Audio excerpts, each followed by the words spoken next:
नमस्कार दोस्तों, UP PCS by Vijay channel में आपका स्वागत है। अभी दूसरा वीडियो हम लेके आए हैं आधुनिक भारत का। इसके पहले रसायन विज्ञान का एक छोटा वीडियो दिए थे आपको। तो आधुनिक भारत का यहाँ पर एक हम परव्यू, एक आउटलाइन बनाने जा रहे हैं जो आपके मस्तिष्क में बैठ जाए। आधुनिक भारत दोस्तों जब हम पढ़ते हैं तो हमारा मुख्य ध्यान होना चाहिए कि हम उसको खंड खंड में बांट लें, छोटे छोटे खंड बना लें और फिर उसको पढ़ें। जैसे आधुनिक भारत का इतिहास जब हमें पढ़ना हो तो सबसे पहले हम इसको 4 खंडों में बांट लें। पहला है 18वीं शताब्दी का इतिहास। 18वीं शताब्दी का मतलब होता है 1701 से लेकर 1800। ये वो समय है जब मुगलों का पतन हो रहा था और छोटे छोटे क्षेत्रीय राज्य स्थापित हो रहे थे। उसके बाद और उसी समय यूरोपीय कंपनियां आ चुकी थी हमारे देश में और वो भी अपना स्थान बना रही थी। लेकिन उस समय, इस समय तक 18वीं शताब्दी तक उनका उद्देश्य सिर्फ यहां पर व्यापारिक था। लेकिन बाद में उनके अंदर औपनिवेशिक भावना पैदा हुई। तो हम इसको दूसरे खंड में पढ़ लेंगे, उपनिवेशवाद।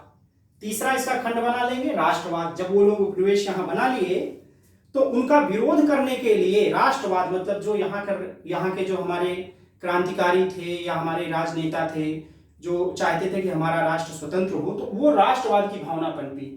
वो कब से कब तक, इसको इस दोनों को पढ़ लेंगे, सारी चीजें उसमें आ जाएंगी, उपनिवेशवाद और राष्ट्रवाद। 1800 से लेकर के 1947 तक, और फिर उसके बाद स्वतंत्रता के बाद का भारत। आधुनिक भारत को इतने खंडों में बांट करके हमें पढ़ना चाहिए दोस्तों।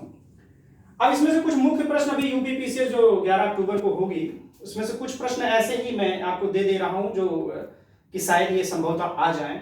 जैसे ये प्रश्न कई बार पूछा भी गया है पीछे कि मुगलों से स्वतंत्र बंगाल राज्य की स्थापना किसने की। अभी मैंने आपको बताया कि 18वीं शताब्दी का जो इतिहास है उसमें मुगलों से लोग स्वतंत्र होने लगे थे, अपना अलग राज्य स्थापित करने लगे थे। हैदराबाद में अलग राज्य स्थापित हो रहा था यहाँ। तो वैसे ही जैसे भरतपुर में अलग जाटों ने अपना राज्य स्थापित कर लिया था। तो वैसे ये इंपॉर्टेंट क्वेश्चन ये आया है पहले भी, और कि मुगलों से स्वतंत्र होकर के बंगाल राज्य की स्थापना किसने की, तो इसको मुर्शिद कुली खान ने की। और थोड़ा नजदीक करके फिर 1739 ईस्वी में ईरानी शासक नादिर शाह के दिल्ली आक्रमण के समय दिल्ली का बादशाह कौन था। ये प्रश्न भी पूछे जाने की संभावना है दोस्तों। अब ये प्रश्न मतलब इससे रिलेटेड प्रश्न भी पूछे जा सकते हैं, इससे जुड़ा हुआ प्रश्न। तो उस समय मोहम्मद शाह, जिसको रंगीला नाम से भी जाना जाता था, उस समय नादिर शाह 1739 में हमारे देश में आया था और उसने यहां पर आकर के बहुत सारा लूटपाट मचाया। ईरान से आया था, ईरान को फारस भी बोलते हैं, ईरान से आया, उसने बहुत सारा लूटपाट मचाया हमारे देश में। तख्ते ताउस, जिसको मयूर सिंहासन बोलते हैं, उसको उठा ले गया। मोहम्मद शाह रंगीला से 70 करोड़ रुपए मांग लिए, वो भी लेकर के चला गया, और कोहिनूर हीरा भी लेके चला गया।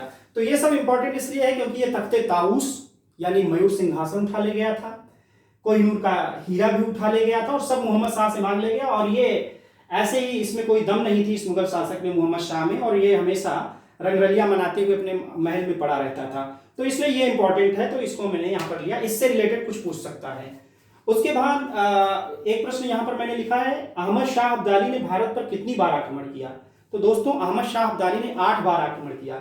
लेकिन आप ज्यादातर पढ़ेंगे तो आप पाएंगे तीसरा, ये जो पानीपत का तीसरा युद्ध है 1761 में जो हुआ था, उसी पे आप अहमद शाह अब्दाली का नाम पाएंगे। तो थोड़ा सा आप यहां से पढ़ लेंगे तो इसके आसपास से कोई प्रश्न आ जाएगा तो उसका उत्तर दे लेंगे। दोस्तों जो प्रश्न बार बार मिलान करने में पूछ लिया जाता है, ये इसको याद ही कर लेना आप, कि जैसे पुर्तगाली लोग आए तो उनका व्यापारिक केंद्र क्या था, कोचीन था। डच लोग आए तो उनका पहला जो व्यापारिक केंद्र था वो मसूलीपट्टनम था, दूसरा पुलिकट था। ये फ्रांसीसी लोग आए तो इनका सूरत था, अंग्रेजों का मसूलीपट्टनम और सूरत था। तो ये चीज आप याद कर लेना, इसको बार बार कहीं ना कहीं एक दो बीच में दे करके पूछ लेता है। अब दोस्तों यहाँ पर 2 ये लीग हैं, इसमें कंफ्यूज होते हैं, इसलिए मैंने इसको लिख लिया। इंडिया इंडिपेंडेंस लीग, इसकी स्थापना किसने की थी, तो इसकी स्थापना की थी रास बिहारी बोस ने। और इंडिपेंडेंस फॉर इंडिया लीग की स्थापना की थी जवाहरलाल नेहरू एवं सुभाष चंद्र बोस ने। तो इसमें कंफ्यूजन ना हो, इसको 1-2 बार लिख के ऐसे सुन करके याद कर लें कि जब इंडिया इंडिपेंडेंस लीग बोले तो रास बिहारी बोस, और इंडिपेंडेंस फॉर इंडिया लीग बोले तो जवाहरलाल नेहरू एवं सुभाष चंद्र बोस। हाँ रेडी। और ये मैंने ग्रैंड ओल्ड मैन कुछ ये नाम लिख रखा है, उपनाम और व्यक्तित्व। तो इसमें 3-4 अब की बार यूपीपीसीएस जो अभी 11 अक्टूबर को होगा उसके ध्यान में रखते हुए ऐसे बीच बीच में और पार्ट भी बनाऊंगा। तो इसमें मैं आपको बता रहा हूं, इनको याद कर लेना। वैसे आप जानते भी होंगे इसको कि grand old man of India दादा भाई नौरोजी को बोलते थे, आपको पता होगा। लोक हितवादी उपनाम किसका था? गोपाल हरिदास मुर्मू का। Hermit of Shimla AO Hume को आप जानते हो कि वो कांग्रेस की स्थापना में उनका नाम है, 1885 में जो हुई थे। और बिना ताज का बादशाह सुरेंद्र नाथ बनर्जी को कहा जाता था।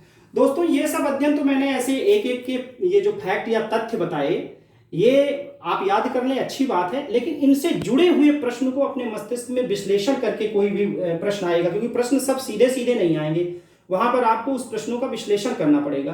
तो वो चीज करने के लिए आपको इतिहास पढ़ते समय भूगोल का ध्यान रखना चाहिए। इसी को ध्यान में रखते हुए मैंने एक देखो मैप बनाया है यहाँ पर। इस मैप से आप थोड़ा देख लें तो मस्तिष्क में आपके अच्छी सी पिक्चर, अच्छी सी तस्वीर बन जाएगी उस समय के भारत की। उस समय भारत में कैसे कैसे अंग्रेज आए। जैसे दोस्तों देखें, हमें 4 कंपनियां मुख्य रूप से यहाँ पर, जैसे पुर्तगाली आए थे, डच आए थे, अंग्रेज आए थे, फ्रांसीसी आए थे।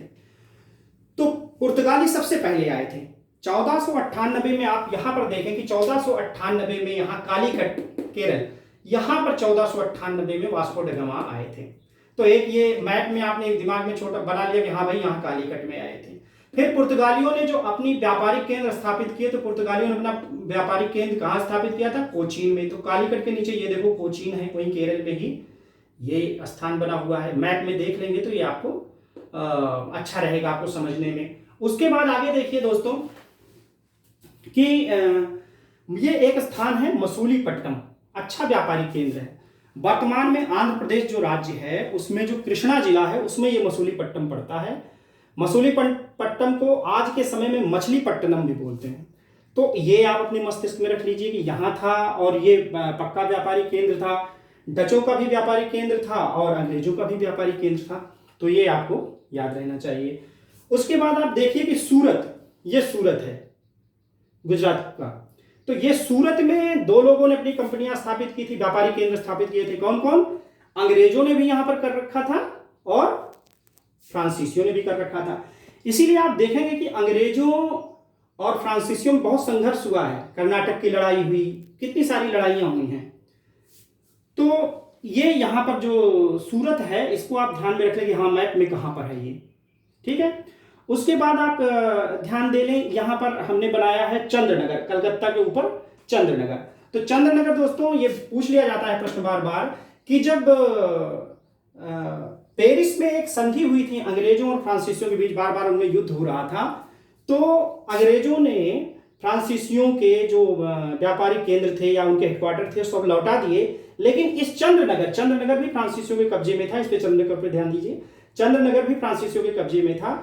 चंद्रनगर को अंग्रेजों ने फ्रांसीसियों को नहीं लौटाया, बाकी उनके सारे केंद्र लौटा दिए, जैसे माहे, कराईकल, पांडिचेरी, यानम या और भी जो स्थान थे।